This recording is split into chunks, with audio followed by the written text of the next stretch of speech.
I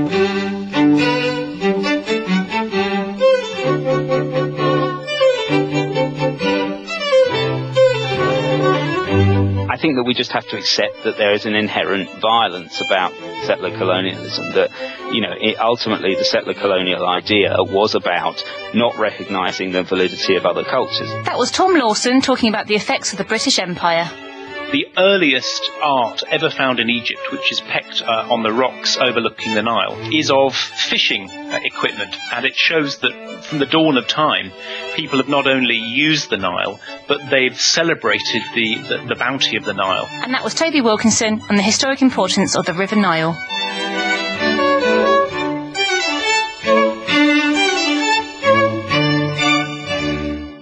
Hello and welcome to the History Extra podcast. My name is Charlotte Hodgman and I'm features editor of BBC History magazine, the UK's best-selling history title. You can find the magazine in all good newsagents, or you can take out a subscription from anywhere in the world. See historyextra.com/subscribe-today for our latest subscription deals. We also have digital editions available for the iPad, Kindle, Kindle Fire, Google Play and Zinio.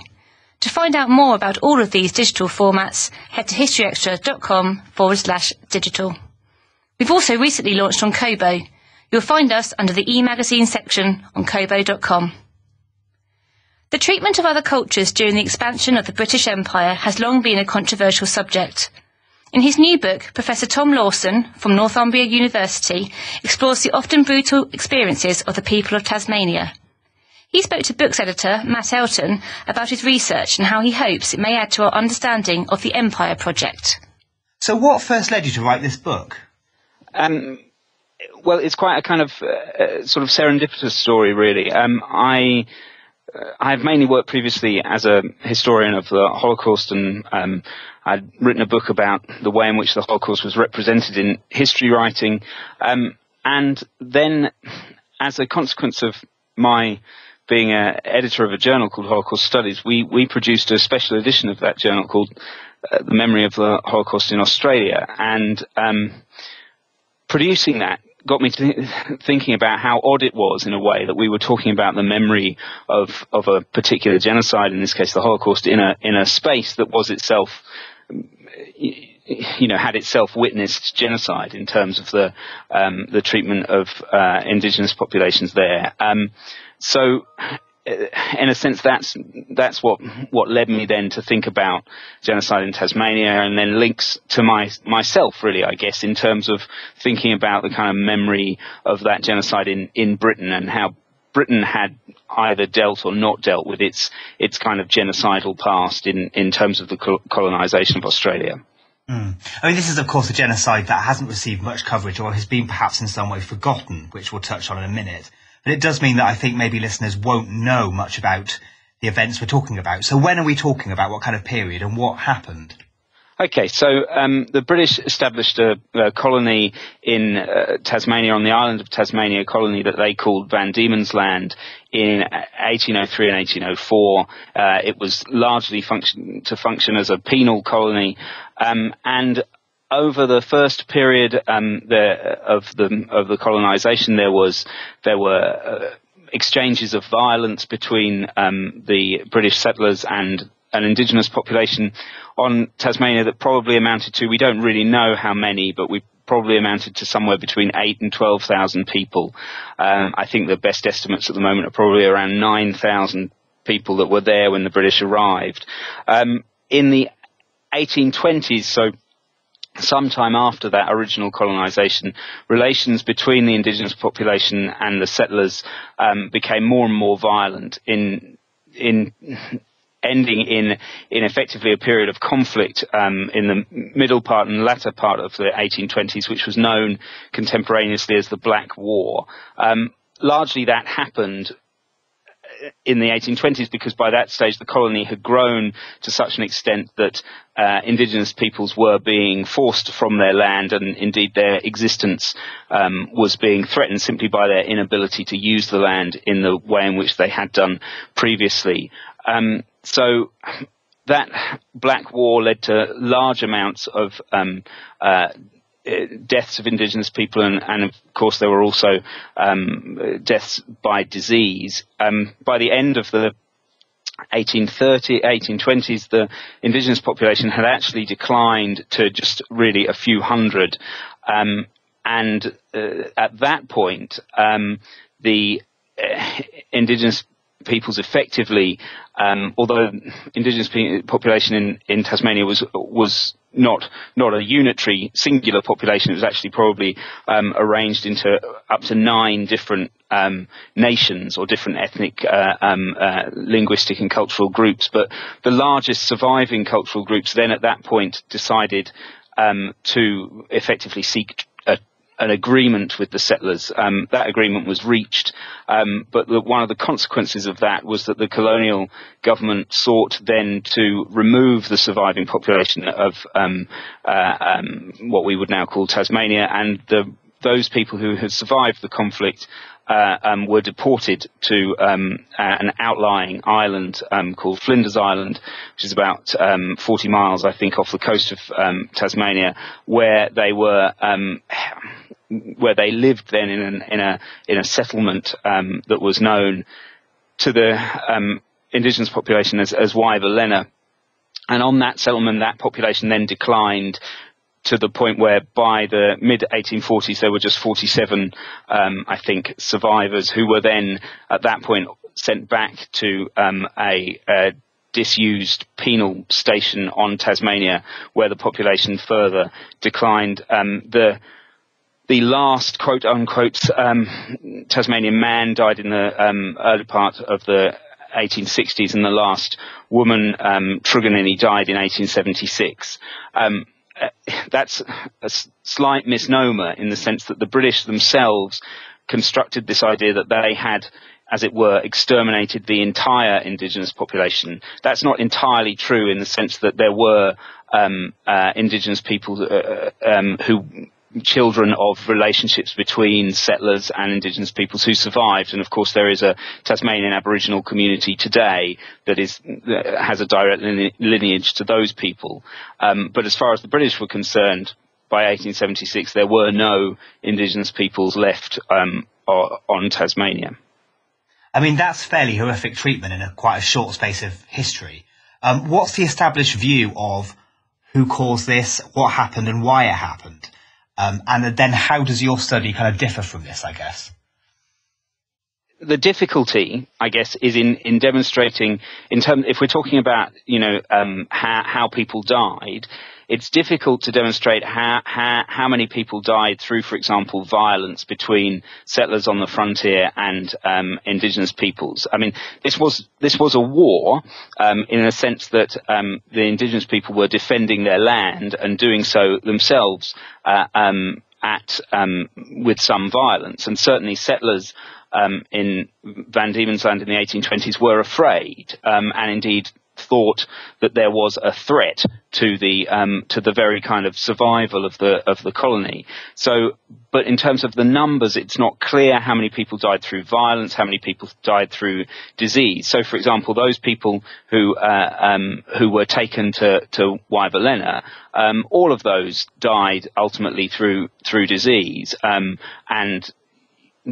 that, in a sense, it's not entirely clear, where one might apportion some sort of responsibility for that. In terms of the violence, the settlers themselves, individual settlers, were certainly the most exterminationist, if you to use that phrase. I mean, in the sense that it was settler communities that wished to kind of that thought that the indigenous population represented an existential threat to them, and there you certainly find people talking in terms of extermination.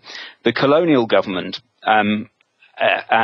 didn't talk in those terms at all, and sought to try and control, or in its terms sought to try and control the violence. But it often did that in a way that exacerbated violence. So, for example, proclamations of martial law. So there was a kind of rhetoric of controlling the violence, but at the same time there was a legitimation of that violence. And then the colonial office in London, the British government, certainly set their stall against the notion that the indigenous population should be exterminated. They were very clear that that shouldn't be the case. But at the same time, that's slightly misleading in that they also stated very clearly that the first responsibility of the colonial government and indeed the settler population was to defend the colony. And indeed they were also utterly committed to the development of the colony, which was ultimately, after all, the root cause of the conflict. But in terms of the removal of the population to Flinders Island or Waivulena, the idea was, in effect, that these people would be transformed somehow. They would be rendered into kind of European peasants. They would be taught, in inverted commas, how to farm the land in a British way. They would be taught to worship a Christian god. They would be taught about the notion of commerce. They would, in effect, be quote unquote civilized, and that was a campaign of cultural destruction that certainly the Colonial Office in London were utterly committed to. And indeed, after there was a point during the 1830s that actually I think the Colonial Office thought that settlements like that on Flinders Island, where you grouped together indigenous peoples and you attempted to kind of, as they would have seen it, educate them and show them the benefits of colonization, that at that point became a model for how policy towards indigenous peoples might progress elsewhere in the empire.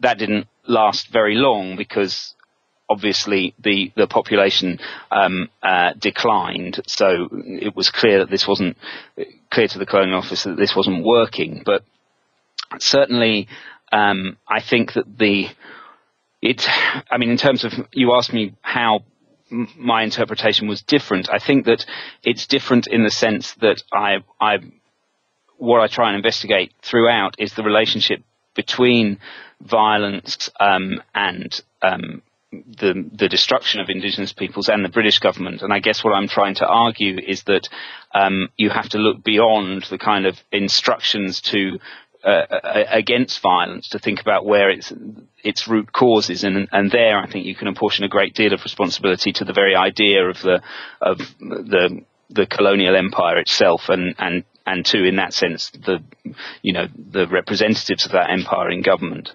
In terms of then the British government's attitude towards this, is it correct to say that there was an attempt to, if not exterminate these people, then to render their culture in some way obsolete? Yeah, absolutely. I mean, there certainly isn't an attempt to, the government in London is absolutely committed to the idea that it should actually protect this population. But what you have to ask is, what does that protection mean? And what protection means is showing them the benefits of colonization.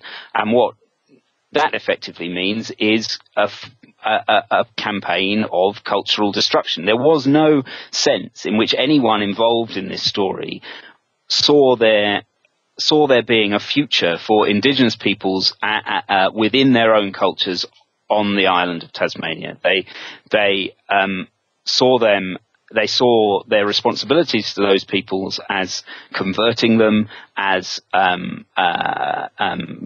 said before, teaching them to farm the land, because they had a whole host of assumptions which suggested that indigenous peoples were unable to manage the land, which was of course untrue. They did indeed manage the land. They simply moved across it and used different parts of the land at different times of year, and actually had a very complex relationship with their environment, which the British couldn't recognise. But absolutely, they were committed to the extirpation of indigenous culture. That the Colonial Office would have said, and did indeed argue, that they were also committed to the kind of physical protection of these people from the settlers. But that was quite an interesting idea, because there's a consistency to the way people within the Colonial Office talk about this problem, and it's always in terms of that the problem here is the settlers, that somehow, because of course lots of these settlers were former convicts, that this idea that they had somehow exported the most savage parts of British society, and that they were then they were the root of the problem in terms of the violence with the indigenous population. But of course, that was a very a narrative that sort of set the colonial government, and indeed the colonial idea itself, free of any responsibility, because their idea was, well, if this colonialism was effectively being done properly, then indigenous people would be brought into its remit and would find their future as colonial citizens. But there was certainly no commitment on the part of anyone involved to actually the indigenous people surviving within their own culture, if you see what I mean. Absolutely. I mean, if we're to turn our attention away from these settlers to the figures in government or perhaps society more generally, who can we start to explore in terms of the people behind these events? Well, I mean, the events take place over a long period of time, so I think that it's difficult to talk about in terms of individuals. I mean, I think that you can see a pretty consistent train of thought running through the Colonial Office, which sets policy towards indigenous peoples through its relationship with its colonial governors in the colonies itself. You can also start to look at in terms of, you can track some individuals who moved between Britain and the Australian colonies and Tasmania, and who certainly came back to Britain. I mean, the most obvious example being a man called George Augustus Robinson, who was largely personally, in a way, responsible for the gathering together of the indigenous survivors after the Black War and their deportation to Flinders Island. Because when I say the survivors were taken to Flinders Island, that didn't happen in one go. It took Robinson and indeed his indigenous guides several years as they toured the island and effectively convinced people to come with them. And Robinson had come to Tasmania in the 1820s. He was a builder, but he was committed to the kind of he was evangelical Christian, and he was committed to what he saw as the saving of these people. And he went on to then try and perform very similar tasks in other Australian colonies. But ultimately he came back to Britain, and he's now buried in a graveyard in Bath, where his gravestone bears the extraordinary inscription of George Augustus Robinson, the pacificator of Tasmanian aborigines, is what it says on his gravestone. Yeah, okay. I mean, and expanding obviously the story to the British Empire project more generally, what does this episode tell us about its attitudes towards other cultures, and does it call into question the wider value of the empire? I think that, I find the sort of balance sheet approach to empire a bit difficult. I mean, I think that all it does for me, and I'm not a historian of the British Empire, and this is, in a sense, was something that I discovered for myself in writing the book. I think that we just have to accept that there is an inherent violence about settler colonialism, that ultimately the settler colonial idea was about not recognizing the validity of other cultures. Indeed, it was about the assumption, the example, that the land was empty. Now, this doesn't mean that the authors of Empire genuinely believed the land was empty. It simply means that they didn't believe that it was being used properly, and that these different cultures had no, in a sense, right to it. And I think that that's the reality of the settler colonial empire, was that it was, inherently, necessarily destructive. And we need to engage with that in the way in which we think about the empire in Britain. And I'm not entirely convinced that we do. I mean, I'm aware that I use the term genocide, and I'm convinced of the use of that term, but it's a pejorative term, and I understand that, and I understand that some people will find that difficult. But if genocide is the destruction of another people, and it's literally it's the expunging of its culture, then that's what happened here. And talking about the people to which this happened, what sense do we get of their side of the story? What kind of sources did you use in the course of your research? Well, I mean, one of the interesting things about the Tasmanian indigenous Tasmanian culture is, in a way, the only records that we have for it are the records that are produced by those individuals that are ultimately involved in its destruction. So the figure I talked about before, Robinson, kept voluminous diaries which have do record aspects of indigenous culture, which are then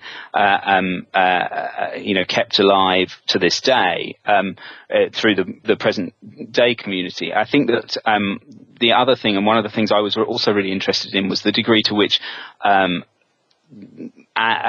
elements of cultural property and indeed ultimately human remains found their way back to Britain and were represented in Britain and continued to be represented up until relatively recently, which I think is also part of the story, really, which is the way in which this story had resonances and echoes a long time after the story itself, in a way, had finished, if you see what I mean. I mean, let's talk about those echoes, I guess, a bit. Why do you think it's important? Well, I suppose, first of all, why do you think this episode has been kind of largely forgotten?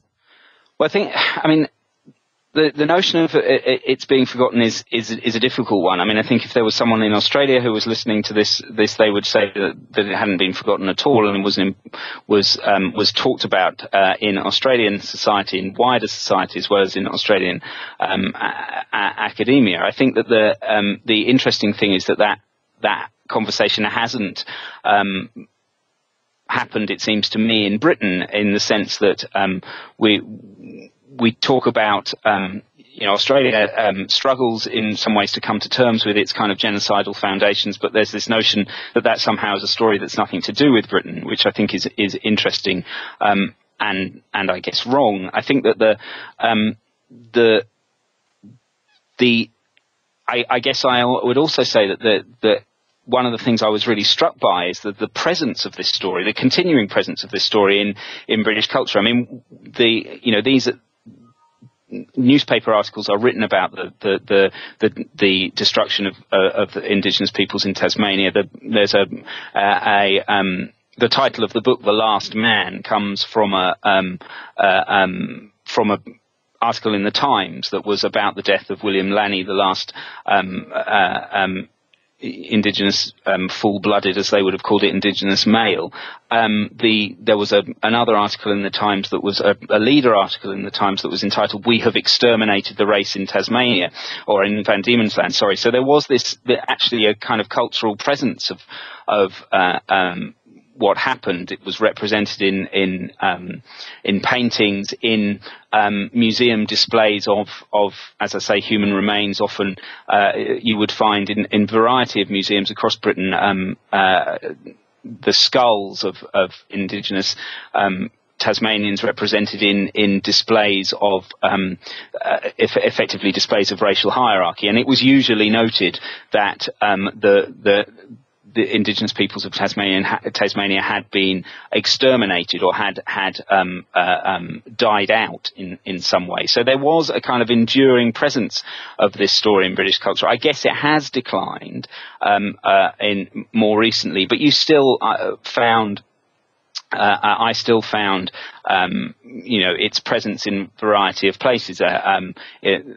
Represented in museum display, where it still is today. I mean, if you go to there was a collection of Tasmanian artefacts that were sent to a museum in Saffron Walden, which are displayed in a different way now, much more sensitively than they were before, but they're still there. Or similarly, a necklace of Truganini's was on display until it was returned to the present day Tasmanian Aboriginal community. It was on display in Exeter until the mid-1990s, with a kind of caption that talked about the destruction of the people from which Truganini came. So there is a kind of presence of the destruction in British culture, but it's often been explained as a kind of natural process somehow, as this almost caricatured as a kind of Stone Age population, the indigenous people, that they kind of faded from history, which is of course a kind of obfuscation of what was at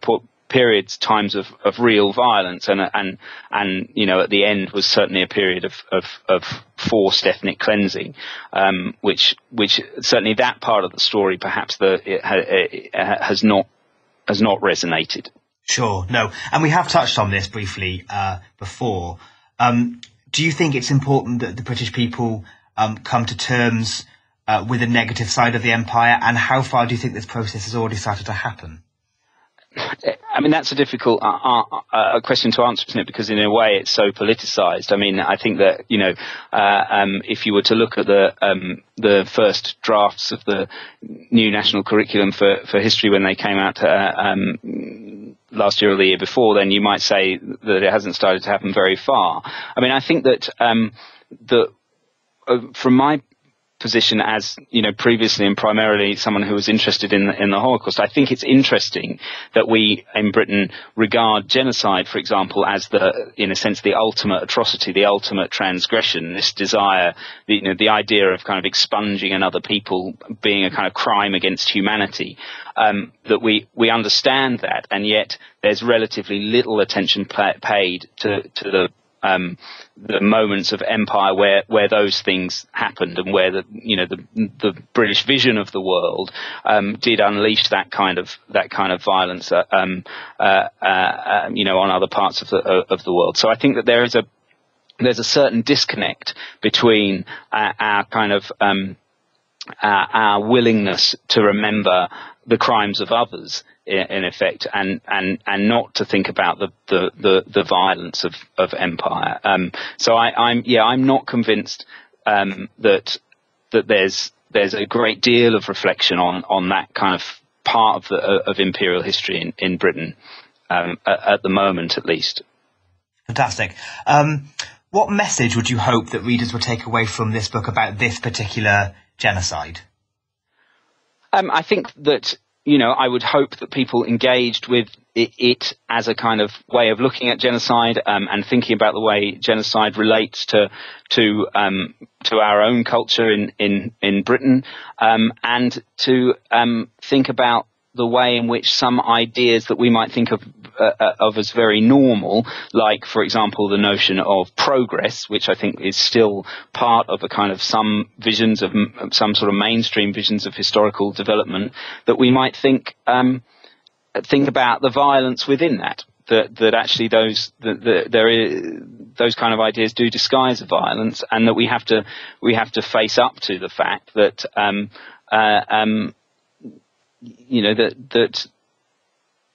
that we have a past that is difficult, challenging, and has some difficult issues for people to deal with. And I think that we like to tell ourselves stories about the past that are very comforting, that are very kind of about British heroism. And all I would say is that within some of those stories there are some really dark moments, and this is one of those.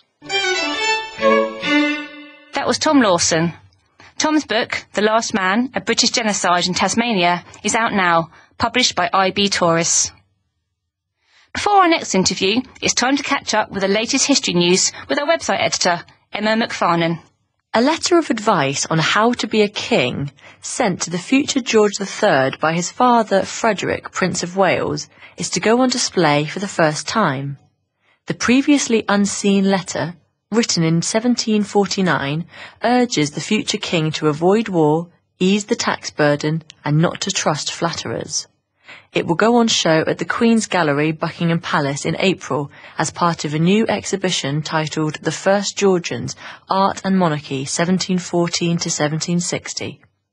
George III became heir to the throne on the death of his father in 1751, succeeding his grandfather, George II, in 1760.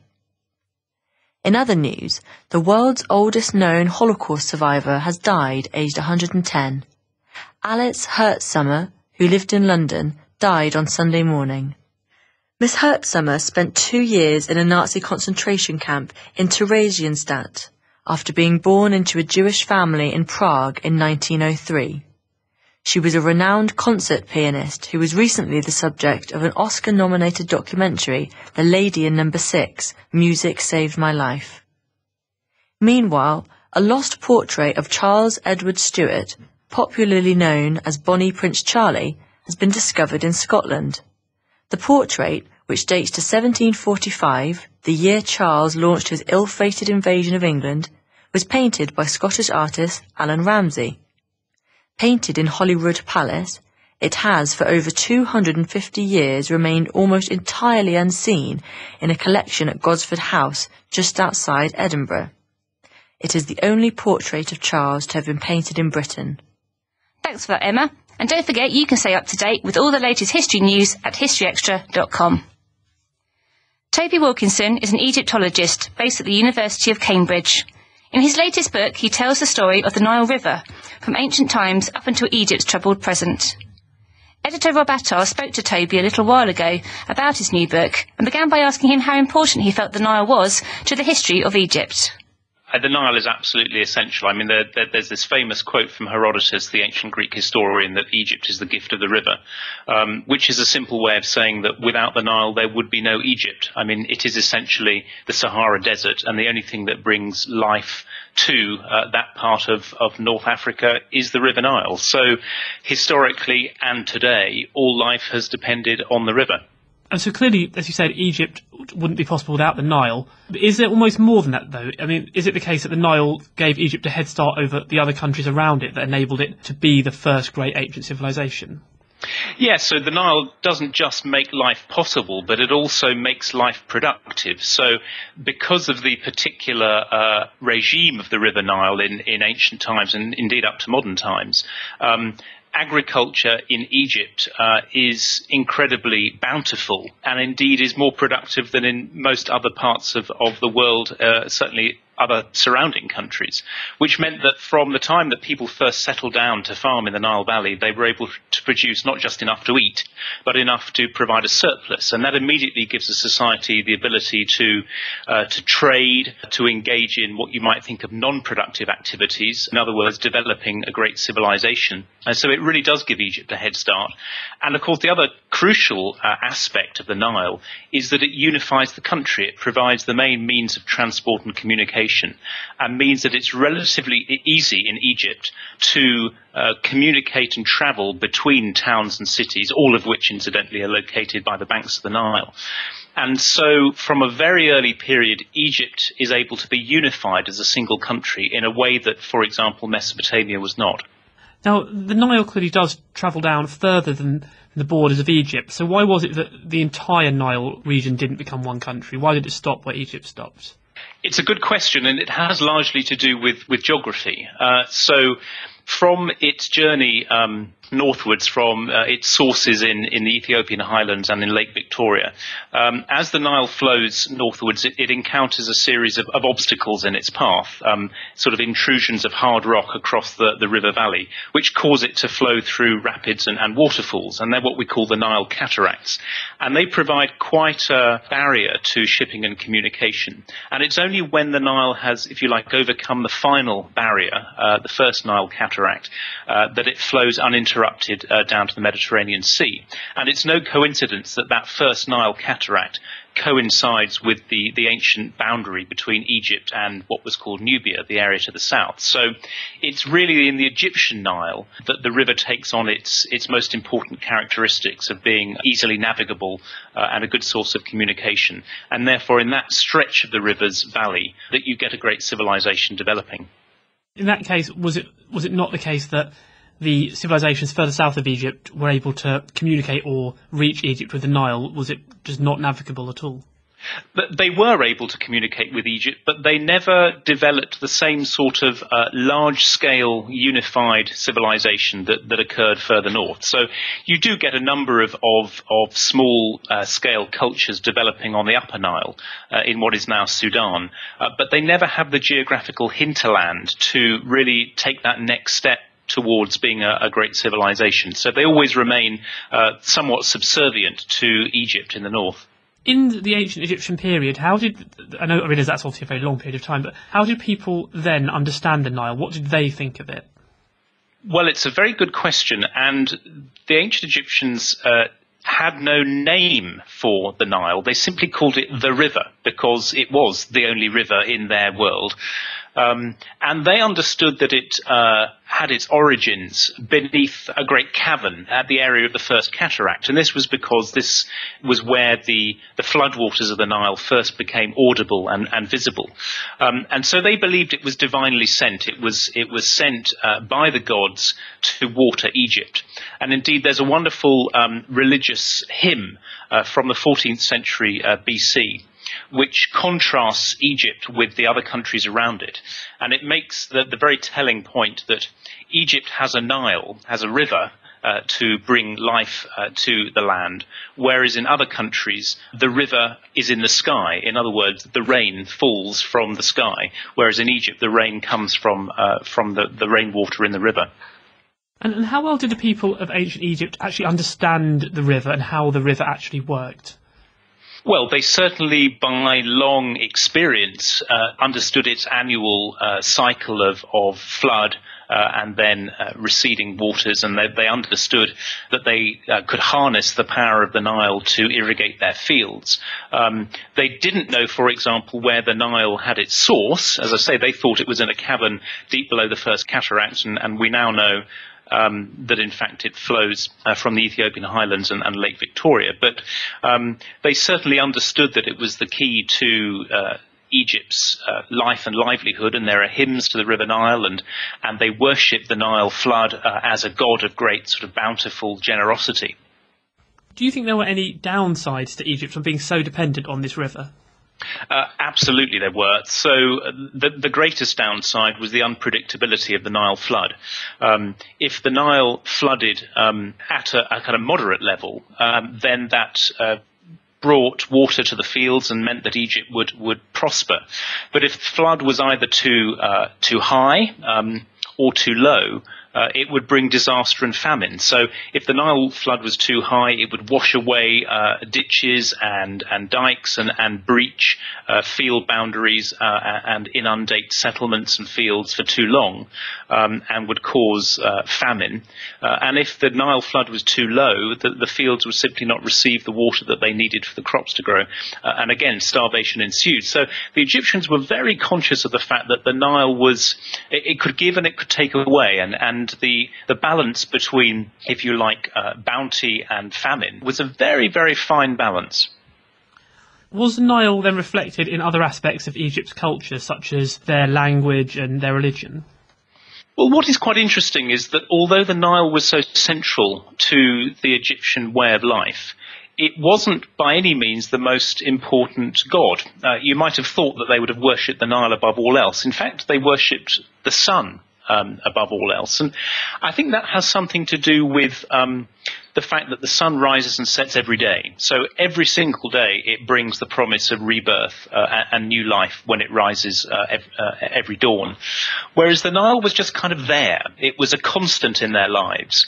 And although they worshipped its flood, its annual inundation, as the bringer of fertility, it was perhaps almost taken for granted as something that just existed, and so they didn't tend to invest it with great religious authority. So I suppose it's one of these things that it's important, incredibly important, but it's also so much a part of their daily experience that they almost come to overlook it, if that makes sense. And the Nile was clearly so important strategically for Egypt. Was it ever battled over? So certainly control of the river and control of traffic on the river was incredibly important. If you think of more recent history, for example, and the history of the British Empire, the British Empire was forged essentially to protect trade. And it was the British Navy which allowed a relatively small island off the northwest coast of Europe to develop a worldwide empire. Well, similarly, the Nile was the route to trade between Egypt and the rest of Africa. And so control of the Nile was incredibly important. And we have accounts really throughout history of battles on the Nile, of navies taking part in pitched warfare on the Nile, not to control the Nile per se, but to control its importance as a route for transport and communications. Did it matter which side of the Nile you lived on, or were there bridges and transport across so that the two was fairly interchangeable? That's an excellent question. Of course, there were no bridges until modern times. But there were and are many, many ferries and small boats that ply from one side of the Nile to the other. So there was certainly always regular traffic and communication across the river. Did it matter which side of the river you lived on? Well, to an extent it did, in that in Egyptian folklore and Egyptian mythology, the east, where the sun rises, was very much associated with the land of the living, whereas the west, where the sun sets, was the land of the dead. And so in many parts of Egypt, you find the main settlement on the east bank, and you find the main cemetery opposite on the west bank. But the other factor is the movement of the river itself. And because the Nile has never been static, it's always kind of swung from east to west across its floodplain over the course of many centuries. You might find that there was only a tiny amount of agricultural land on one bank of the river and a much broader expanse on the other side of the river. In which case, of course, it would make sense to live whichever side had the fields. So you do see a different pattern of settlements as you go the length of the Nile Valley, depending on where the widest area of agricultural land is. And you say that the Nile moved quite a lot over the years. Did that make it difficult for people because there are quite a lot of cities built around the Nile, does that make it difficult for people living in those cities? Well, we know that cities moved. So, for example, the capital city of Egypt throughout the ancient period, Memphis, moved progressively as the Nile moved within its floodplain. So where Memphis is located now is much further to the east than the ancient city of Memphis, and it simply followed the movement of the river, because what was of critical importance was to be right up against the riverbank for the unloading and loading of barges and trade. So yes, people follow the river, but of course, we're not talking about instantaneous change here. We're talking of change over centuries, and so as settlements sort of develop, they follow the movement of the river. The Nile being so important to Egypt, was it possible to develop a city away from the Nile, or was really all of Egyptian civilization on the Nile's banks? Absolutely all of Egyptian civilization was on the Nile banks, and it's only in very recent times, I mean really in the last decade or so, that cities in Egypt have been founded away from the River Nile, and you have these series of new cities that have been built out in the desert, but they're pretty bleak places, and of course they depend ultimately on the river because they need water supplies like any other city, and that has to be pumped and piped from the river. So in a sense, even though they're physically no longer up on the river bank, they're still dependent upon the River Nile. Following the end of ancient Egypt, did the Nile's importance decline? Is that one of the reasons why the country was no longer sort of at the forefront of the world, or was it more for other reasons? I think it's for other reasons, because if you look at Egypt in the Roman period, the Nile is incredibly important because Egypt is the breadbasket of the Roman Empire, and you have hundreds, if not thousands, of grain ships loading up all along the Nile and then sailing out into the Mediterranean to take their supplies to Rome to feed the imperial capital. So the Nile still remains the lifeline that connects the whole of the country with its export markets. I think the reason why Egypt declines as a power, well, it's a good question. There are a number of factors, and one can look at more recent developments and say, why is it that countries never stay on top forever? It's something about other countries coming up, being more agile, being more responsive, And of course, in Egypt's case, it also overreached itself in terms of crippling its economies. So perhaps there's a lesson there for more recent history. But the Nile always remains the kind of critical feature in Egyptian history and enables it, as I say, to communicate with the outside world and also to make the most of its own natural resources. Clearly, right at the moment, Egypt's in a real state of flux. How do you think the Nile might figure in the country's future? Well, water and access to water supplies is a major factor in Egypt. It's a major factor in many parts of the world. We know that more and more water is being diverted from the Nile further south through a series of dams and also through agriculture within Egypt. And there are major concerns about water supply. And as the population of Egypt grows relentlessly, some estimates are that the population of Egypt is rising by 1 million every 9 months. Those are 1 million extra people that need access to fresh water. So at some point in the not too distant future, water is going to run out or at least become very scarce. So access to the Nile and the Nile's regular flow will be absolutely crucial for the future of Egypt. And of course, in another way too, I mean, the Nile through the Aswan High Dam generates much of Egypt's power. And again, as the population rises, so the demands for electricity grow inexorably. So almost in every way you can think of, whether it's fresh water, whether it's feeding Egypt's population, or whether it's providing electricity, the Nile holds the key to the country's future. And none of the political turmoil that we see on the streets of Cairo today is going to be resolved without proper custodianship of the Nile, because that is the key to Egypt's continued welfare. I know a lot of people also use the Nile for tourism, and people go on Nile cruises, for example. So if you were to go on a Nile cruise, which parts of Egypt would you want to visit on it? Well, the answer may be surprising. I would choose actually to visit one of the least visited stretches of the River Nile, which we call Middle Egypt, and that simply signifies that it's kind of in between the two major tourist hotspots of Cairo and Luxor. People are well used to travelling the Nile between Luxor and Aswan down in the south of the country. And of course there are wonderful monuments along the banks of the river there. But for me, the really magical part of Egypt is the middle stretch between Cairo and Luxor. It's relatively seldom visited by modern tourists. It has some of the most stunning scenery in the whole of Egypt, wonderful bird life, and is probably the least spoilt stretch of the Nile. So if you want to get a sense of what the Nile looked like and felt like in ancient times, Middle Egypt, past cities like Minya and Malawi and Asyut, is really unbeatable.